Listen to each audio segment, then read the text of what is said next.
वो पूछती है जिक्र इलाही को हमें तो मुसलसल करना चाहिए, लेकिन हम हर वक्त दुपट्टा सर पे तो नहीं रखती है, क्या फिर भी जिक्र इलाही कर सकते हैं दुपट्टे के बगैर?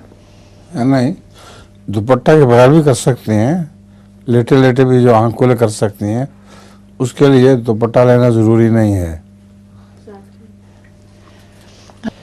ये जो जिक्र इलाही का नया तरीका निकला था एक, वो तस्बीह फेरना, वो बिल्कुल बिद्दत है और झूठ है। रसूलुल्लाह सल्लल्लाहु अलैहि वसल्लम के ज़माने में कोई तस्बीह नहीं फेरी जाती थी।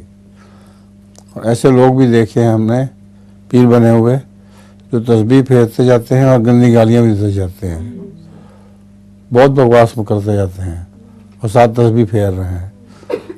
नुसरत भुट्टो को भी शौक़ था, बेनज़ीर को, वो तस्बीह फेरा करती थी। उसको शौक़ था बनने का लोगों के सामने कि मैं बहुत नेक हूँ।